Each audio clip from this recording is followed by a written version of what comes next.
नमस्कार विद्यार्थी मित्रांनो, कसे आहात सगळे?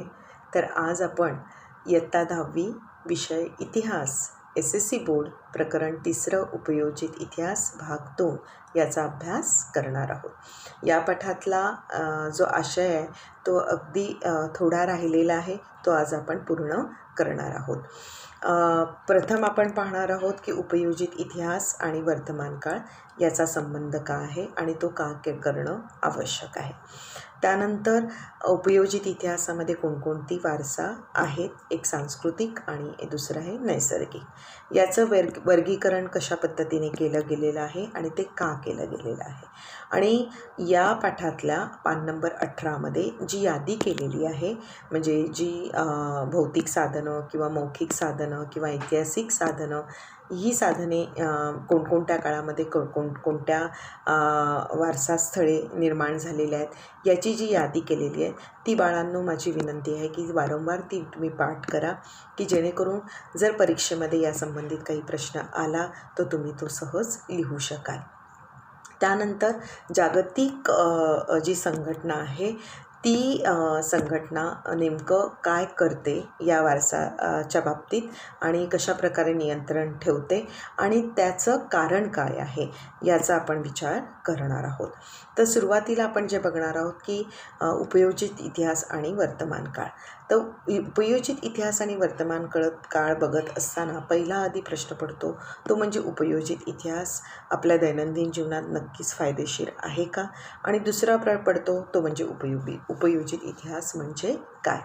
आता ह्या दोन्ही प्रश्नांची उत्तरं मला असं वाटतं मी अगोदरच्या व्हिडिओमध्ये स्पष्ट केलेली आहे बाळांनो, परंतु हा जो दुसरा प्रश्न आहे त्याच्यातच तो उत्तर पहिल्या प्रश्नामध्ये सामावलेला आहे की दैनंदिन जीवनामध्ये नक्कीच त्याचा वापर होतो आणि म्हणून तर उपयोजित इतिहास केला जातो। आता या उपयोजित इतिहासामध्ये जे भूतकाळामध्ये घडलेल्या घटना आहेत आणि त्या घटनेतून जी निर्मिती झालेली आहे, ज्या परंपरा जोपासल्या गेलेल्या आहेत किंवा ज्याचं संवर्धन केलं गेलेलं आहे किंवा जी वारसा आज आपल्याकडे उपलब्ध आहे ते उत्खननातून आपल्याला सापडलेली आहेत आणि त्यावर तर आधारित आपण त्याचा अभ्यास करतो आहोत आणि भविष्यकाळामध्ये आणि वर्तमान काळामध्ये ते दिशादर्शक म्हणून आज आपल्याला फायदेशीर ठरत आहेत। परंतु हे जाणत असताना आपल्यामध्ये एक आत्मीयता का निर्माण होते, तर हे सगळे ही जी निर्मिती केली आहे ती कोणी केली आहे, तर ती आपल्याच पूर्वजांनी तयार केलेली आहे। मग ती पूर्वजांनी कोणत्या कल्पनेतून निर्मिती केलेली आहे, त्यावेळेला त्यांची विचार करण्याची पद्धत काय होती, तिथलं सामाजिक जीवन कसं होतं, राजकीय जीवन कसं होतं, या सगळ्या गोष्टीचं जाणून घेण्याची नक्कीच आपल्याला क्युरिओसिटी होते आणि म्हणूनच आपण ह्या सगळ्या गोष्टीचं जतन आणि संवर्धन करायला लागतो। हे करत असताना वर्तमान काळामध्ये आपल्याला खूप मोठा त्याचा फायदाही होतो। म्हणजे जतन आणि संवर्धन करण्यासाठी त्याचा लाभ काय आहे, तर आपण पुढे पाहणार आहोत की हे स्पष्ट की एकतर आपल्याला रोजगार आणि व्यवसायाच्या संधी मिळतात, हा एक सगळ्यात मोठा फायदा आहे। तो कशा पद्धतीने त्या व्यवसायाच्या संधी मिळतात ते आपण पुढच्या मुद्द्यामध्ये ह्याचं स्पष्टीकरण करणार आहोत। आणि वर्तमान काळामध्ये तर फायदा आहेच, पण भविष्य काळामध्ये एक दिशादर्शक म्हणून त्याचा नक्कीच फायदा होतो। म्हणजे मी गेल्या व्हिडिओमध्ये तुम्हाला ह्याचं स्पष्टीकरण देखील केलं होतं बाळांनो, की दिशादर्शक म्हणजे नेमकं काय। तर मी तुम्हाला गेल्या व्हिडिओमध्ये एक उदाहरण पण दिलं होतं की आजची परिस्थिती काय आहे आणि आजच्या परिस्थितीला आपण कशा प्रकारे त्याचा सामना केला पाहिजे, कशा प्रकारचं त्याचं व्यवस्थापन केलं गेलं पाहिजे। अशा पद्धतीने उपयोजित इतिहास आणि वर्तमान काळ हा संबंध जर बघितला तर वर्तमान काळामध्ये हा नक्कीच त्याचा फायदा होऊन भविष्य काळात तो दिशादर्शक म्हणून त्याचा नक्की फायदा होतो। त्यानंतर उपयोजित इतिहासामध्ये वारसा जर आपण बघितले तर एक सांस्कृतिक वारसा आणि तुमचा नैसर्गिक वारसा, ही जी वेगवेगळी वारसा आहेत त्या सांस्कृतिक वारसामध्ये पण दोन वर्गीकरण केलं जातं, एक मूर्त आणि दुसरं अमूर्त। मूर्त याचा अर्थ आहे बाळांनो की ज्याला आपण स्पर्श करू शकतो आणि अमूर्त म्हणजे ज्याला आपण स्पर्श करू शकत नाही, तर ती एक जाणीव आहे, तो एक विचार आहे। ती एक परंपरा आहे, ती एक विधी आहे किंवा ती कुठलीही पूजा करण्याच्या ज्या वेगवेगळ्या पद्धती असतात किंवा रूढी असते त्याला आपण म्हणतो अमूर्त वारसा ज्याला आपण म्हणतो. त्या मूर्त वारसा स्थळामध्ये जर आपण बघितलं तर वेगवेगळे चित्रे असतात किंवा प्राचीन स्थळं असतात, स्तंभालेख, शिलालेख, ताम्रपट जे आपण वेगवेगळ्या परंपरेचा अभ्यास करताना आपल्याला ज्याचा आपण अभ्यास केलेला आहे. त्यानंतर म्हणजे वेगवेगळे मंदिरं आहेत, वेगवेगळे स्थापत्य जे आपण प्रकरण 4मध्ये याचा विचार नक्कीच आपण करणार आहोत. म्हणजे वेगवेगळ्या संस्कृतीमध्ये वेगवेगळे वारसा कोणकोणत्या पद्धतीने वेगवेगळ्या शैलीतून कशी त्याची निर्मिती झाली हा भारतीय कलांच्या इतिहासामध्ये आपण त्याचा विचार करणार आहोत. परंतु हे जे बघत असताना या मुहूर्तामध्ये नेमकं याचं जतन आणि संवर्धनाची देखील का गरज आहे आणि ते करत असताना कोणते नियम पाळले पाहिजेत याचा आपण विचार करत आहोत.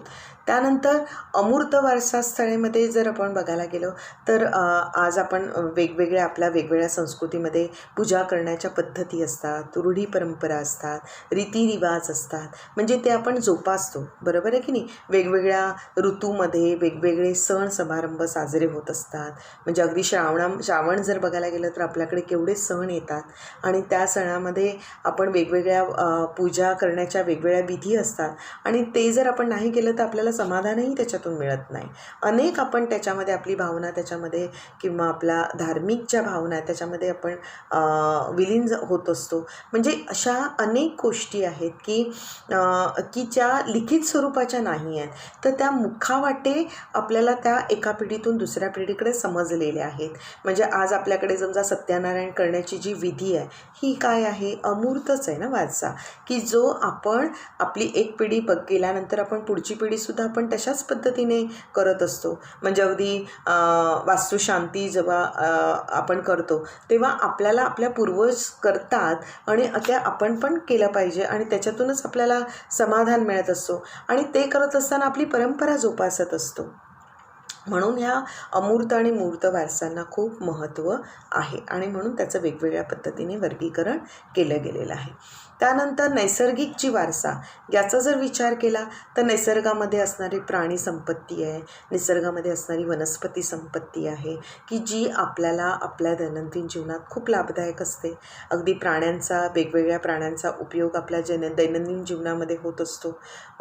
त्यानंतर तुमच्या वनस्पतींचा उपयोग देखील एक औषधीयुक्त वनस्पती म्हणून आपल्याला वेगवेगळ्या पद्धतीने आपण आरोग्यासाठी त्याचा वापर करत असतो. खाणपानामध्ये देखील आपण त्या वनस्पतींचा वापर करत असतो. म्हणजे आजच्या काळात लॉकडाऊनच्या काळामध्ये पहा ना विद्यार्थी की आपल्याला सांगितलं गेलेलं आहे की ह्या वनस्पतीचा तुम्ही काढा घ्या, नक्कीच तुमची इम्युनिटी लेवल वाढेल. म्हणजे आज हे आपल्याला कधी मिळालेलं आहे, हे आपल्याला ज्ञान कसं प्राप्त झालेलं आहे, तर आपल्या पूर्वजांनी ह्या सगळ्या गोष्टी सांगितलेल्या आहेत ना, यांनी आपल्या लिखित स्वरूपामध्ये लिहून ठेवल्या आहेत आणि म्हणून आपल्याला ह्या सगळ्या गोष्टी मिळत आहेत आणि म्हणून आपण निसर्गामध्ये जे समरस होतो किंवा निसर्गातून आपल्याला ज्या गोष्टी मिळतात त्याच्यापासून आपण स्वतः संरक्षण करतो आहोत. कारण आपण निसर्गामध्ये एक सूक्ष्म घटक आहोत. आपण काही खूप मोठा असा मनुष्य म्हटला तर खूप मोठा घटक नाही आहोत. ब्रह्मांडातलाच अतिसूक्ष्म घटक म्हणजे आपण मानव यालाच आपण म्हणू शकतो. म्हणजे याचं जिवंत उदाहरण आजच्या करोनाच्या परिस्थितीमध्ये पण आहे की जो अति सूक्ष्म घटकसुद्धा आपल्याला दिसत नाही, साध्या डोळ्याने दिसत नाही, तो सुद्धा आपल्याला जीवावर आपण बिकतो, आपण त्याच्यावर आहोत किंवा अनेक लोक त्याच्यामुळे मृत्युमुखी पडत आहेत. म्हणून मग आपण किती महत्त्वाचं आहोत निसर्गामध्ये हे आपण आकलनात्मक आपणच विचार करायचा आहे की आपण निसर्गामध्ये आपलं स्थान काय आहे. म्हणजे निसर्गाने आपली जपवणूक करण्यापेक्षा आपण निसर्गाची जपवणूक केली पाहिजे, त्याचं संवर्धन केलं पाहिजे, त्याचं जतन केलं पाहिजे, तरच तो निसर्ग टिकून राहील किंवा त्याबरोबर आपण राहू. या सगळ्या गोष्टीची आज मला असं वाटतं विचार करण्याची खूप गरज आहे बाळांनो. या सगळ्या गोष्टीचा विचार आपल्याला ह्या नैसर्गिक वारसा जपत असताना किंवा संवर्धन करत असताना नक्कीच आपण विचार करायचा आहे. हे झालं आपल्या ह्या आकलनात्मक या सगळ्या गोष्टी आहेत की उपयोजित इतिहासामध्ये आपण कशा पद्धतीने ह्या वारसाचं जतन आणि संवर्धन केलं पाहिजे. त्यानंतर तुमच्या या पाठ्यपुस्तकामध्ये तुम्हाला पान नंबर 18मध्ये वेगवेगळी यादी दिलेली आहे. त्यामध्ये तुम्हाला वेगवेगळ्या वारसा सांगितलेल्या आहेत, म्हणजे तुमच्या जागतिक वारसा स्थळे कोणकोणती हे सांगितलेलं आहे. त्यानंतर तुमच्या मौखिक आणि अमूर्त वारसा स्थळांची यादी दिलेली आहे. जागतिक म्हणजे अभयारण्य म्हणा किंवा वेगवेगळे वारसा स्थळे जी आहेत त्याच्या याद्या तयार केल्या गेलेल्या आहेत. या याद्यांचा अभ्यास तुम्ही किंवा या वारसांचा अभ्यास तुम्ही सतत आठवड्यातून एकदा जरी ह्याचं वाचन केलं तर नक्कीच तुम्हाला पाठ होईल. म्हणजे परीक्षेच्या दृष्टीने एखादा प्रश्न तुम्हाला आला तर तो तुम्ही नक्कीच लिहू शकाल. म्हणजे या बाबतीचा प्रश्न तुम्हाला अगदी वस्तुनिष्ठ येईल, अगदी 1-2 वाक्यामध्येच येईल, परंतु ते हातचे मार्क असतात ना मुलांनो, की जर ह्याचा जो तुम्ही अभ्यास केला तर नक्कीच तुम्हाला मार्कांमध्ये वृद्धी होऊ शकते. त्यामुळे या वारसांची यादी आहे त्याचा अभ्यास नक्की करायचा आहे. त्यानंतर पुढचं आपण बघणार आहोत की आपल्या युनेस्को ही जी संस्था आहे जागतिक पातळीवर, ती युनेस्को संस्था प्रत्येक देशामध्ये त्याचा विचार का केला गेलेला आहे, म्हणजे त्याने जतन आणि संवर्धन करण्यासाठी का सांगितलेलं आहे. तर सगळ्यात महत्त्वाचं म्हणजे जेव्हा आपण आपल्या देशातली जी वारसा किंवा जी स्थळे याचं आपण जतन करतो किंवा संवर्धन करत असताना त्याचा खूप फायदा राज्यस्तरावर, राष्ट्रीय स्तरावर किंवा आंतरराष्ट्रीय स्तरावर खूप होत असतो. म्हणजे आपल्याच देशाला त्याचा फायदा होतो असं नाही आहे. आंतरराष्ट्रीय व्यापार देखील त्याच्यामुळे नक्कीच वाढीस लागतो. तो वाढीस का लागतो?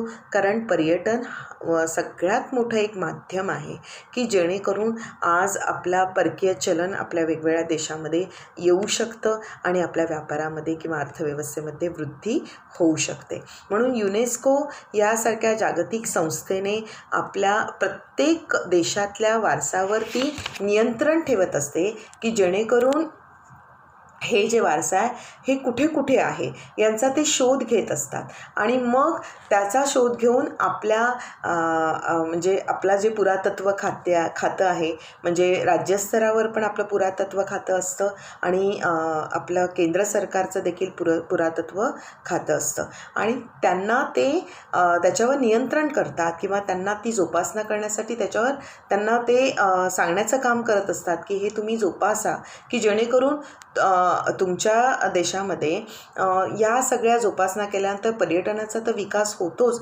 परंतु तिथल्या जी लोकं असतात, जी बेरोजगार असतात, त्यांना रोजगारांची संधी देखील मोठ्या प्रमाणात मिळत असते. एक तर पर्यटनाचा विकास होतो आणि त्याबरोबर रोजगार किंवा बेकारी कमी होण्यासाठी खूप मोठा या उपयोजित इतिहासाच्याद्वारे खूप मोठा हातभार लागत असतो. आता ही जी वारसा स्थळे याचं जतन करत असताना नेमकं काय होतं, म्हणजे ह्याच्यावर हे जर जतन करत असताना नेमकं आपल्या वर्तमान काळामध्ये कोणता फायदा होतो, तर त्याबद्दल देखील या विश्लेषण आपण करणार आहोत की जतन आणि संवर्धन करताना एकतर आपली परंपरा जोपासली जाते, त्याचं संवर्धन होतं की जे भविष्य काळामध्ये पुढच्या पिढीला ते समजण्यास मदत होते. आणि दुसरं, वर्तमान काळामध्ये जे जतन आणि संवर्धन करत असताना ती जी वारसा करत असताना ते तिथे बेरोजगार जी लोकं आहेत, स्थानिक लोकं आहेत, त्या स्थानिक लोकांना नक्कीच काम मिळतं किंवा त्यांच्यामध्ये जी कला कौशल्य असतं त्याला वाव मिळण्यासाठी संधी मिळते. म्हणजे अगदी उदाहरण जर मी दिलं तुम्हाला तर आता समजा ताजमहल घ्या, बरोबर आहे की नाही, की ताजमहलला आपण बघायला जातो, बरोबर आहे. म्हणजे अगदी मुंबईतून अनेक लोक आग्र्याला जातात आणि ताजमहल पाहतात. आता ताजमहल पाहण्यासाठी आपल्याला एखादा विशिष्ट कालावधी देखील लागतो की नुसतं आपण तिकडे गेल्यानंतर फक्त तेच पाहतो का? नाही. आजूबाजूला समजा आता फतेपूर सिक्री आहे त्याच्या तिकडे त्याच बाजूला अगदी पौराणिक कथेंचं बघायला गेलं तर त्या दिल्ली वगैरे किंवा आग्रा या बाजूला मथुरा म्हणा किंवा या सगळी वेगवेगळी पौराणिक कथेवर आधारित ती स्थळं आहेत, सांस्कृतिक स्थळं आहेत. जेव्हा आपण ती बघायला जातो बाळांनो, तर तेव्हा आपण तिथे राहतो ना, काही म्हणजे काही काळापर्यंत राहतो. मग ते राहत असताना मग तुमची राहण्याची सोय आली, म्हणजे तुम्हाला तिथे हॉटेल व्यवस्था आली. त्यानंतर राहिल्यानंतर परत तुम्हाला खाणपाण्याची व्यवस्था आली, म्हणजे परत तिथे तुम्हाला जे त्या ठिकाणचं जे खाणपानामध्ये जे वैशिष्ट्यपूर्ण जे खाद्य आहे ते तुम्हाला प्राप्त होऊ शकतं. आणि ते आपण जेव्हा विकत घेतो, म्हणजे आपण त्यांची अर्थव्यवस्था सोबतीची आणण्यासाठी साहजिकच हातभार लावतो. आपण एक सामान्य माणूस देखील आपण या उपयोजित इतिहासामध्ये सहभाग सहज आपल्याला मिळतो. भले ते आपल्या आनंदासाठी आपण जरी गेलो तरी कळत नकळत या वारसाचं संवर्धन तर होतं आणि तिथल्या स्थानिक लोकांचा देखील एक रोजगार मिळाल्यामुळे त्यांची अर्थव्यवस्था देखील सुबत्तेची होत असते.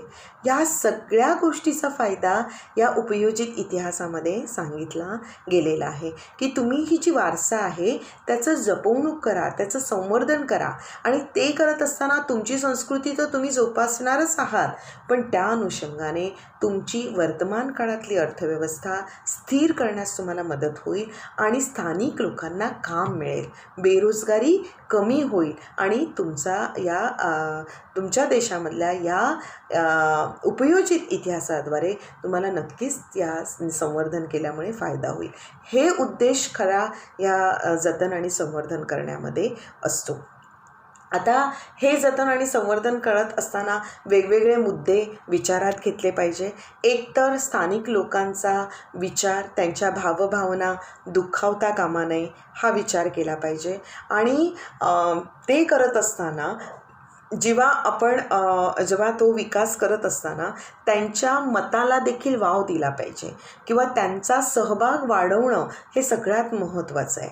आणि सगळ्यात महत्त्वाचं ते म्हणजे जतन करत असताना जेव्हा आता समजा एखादी वास्तू आहे, अनेक 100 वर्षानंतर 200 वर्षानंतर ती वास्तू नक्कीच मोडकळीस येण्यास सुरुवात होते. मग ती होत असताना त्याचं संवर्धन म्हणजे काय, तर त्याची डागडुजी करण्याचा भाग आला. मग तो डागडुजी करत असताना त्यांचं खरं जे स्वरूप आहे ते मात्र म्हणजे ते स्वरूप बदलू नये हा सगळ्यात मोठा नियम आपल्या संवर्धन करताना खूप पाळला गेला पाहिजे. की जे आज पिढीमध्ये आज एखादं आपण वारसास्थळ पाहतो आहोत तर ते तसंच्या तसं पुढच्या पिढीलासुद्धा दिसायला पाहिजे. आणि त्यासाठी ही जे आपण ज्याचं जतन करत असताना, ज्याची डागडुजी करत असताना त्याचं मूळचं स्वरूप न बदलता त्याचं जतन केलं पाहिजे. ह्या सगळ्या गोष्टी, या छोट्या छोट्या गोष्टी म्हणजे ह्या गोष्टी विचारात घेतल्या पाहिजे आणि त्याच्यातूनच खऱ्या अर्थाने त्याचं संवर्धन केलं पाहिजे. हे झालं संवर्धन करत असताना तिथल्या स्थानिक लोकांचं किंवा आपण काय केलं गेलं पाहिजे. परंतु ते करत असताना अनेक व्यवसायाच्या संधी देखील आपल्याला उपलब्ध होतात. मग त्या कोणकोणत्या, एकतर आपण जेव्हा वारसा स्थळे निर्माण करतो तर त्याच्यामध्ये अभिलेखागार आलं, त्याच्यामध्ये संग्रहालय आलं, त्यानंतर पर्यटन आणि आतिथ्य आलं, जे मी तुम्हाला आता मगाशी सगळं सांगितलं.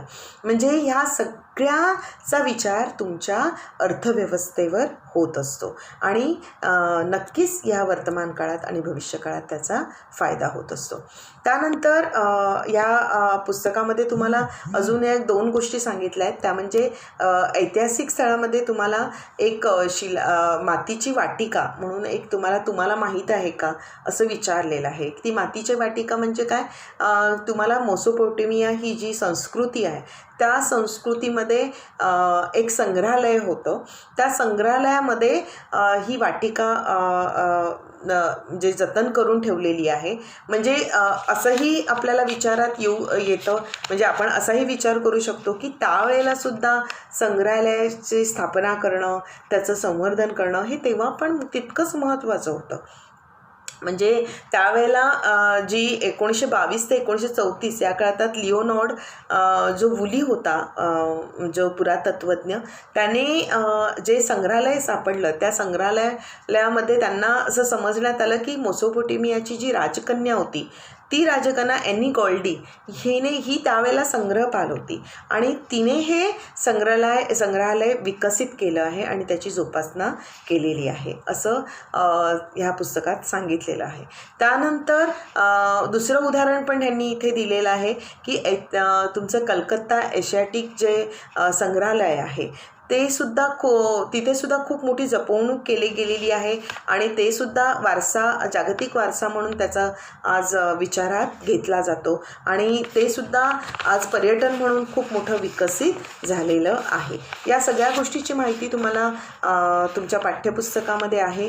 ती जरा सविस्तर मुलांना वाचा की जेणेकरून तुम्हाला या विषयाचा प्रश्न तुम्हाला आला की तुम्ही ते लिहू शकाल. म्हणजे अशा प्रकारे यातील वेगवेगळ्या क्षेत्रामध्ये जे वारसा म्हणजे जी मौखिक आणि जी आपण पाहतो या प्रत्येकामध्ये ही जतन आणि संवर्धन करताना आपल्या देशामध्ये एक तर परंपरा जोपासली जाते आणि दुसरं या जोपासताना किंवा त्याचं संवर्धन करताना बेरोजगारी कमी होते, आर्थिक सुबत्ता वाढते आणि आपला विकास साधला जातो. अशा प्रकारे या पाठामधले जे काही उर्वरित मुद्दे होते ते आज मी तुम्हाला सांगितलेले आहेत आणि त्याचं स्पष्टीकरण केलेलं आहे.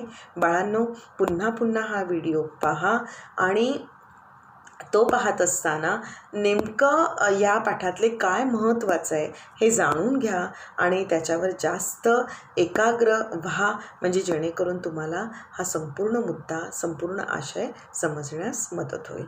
तर बाळांनो, हा व्हिडिओ तुम्हाला आवडला असेल तर नक्कीच लाईक करा, जर वाटला तर कमेंट्स करा आणि सबस्क्राईब करायला विसरू नका. धन्यवाद.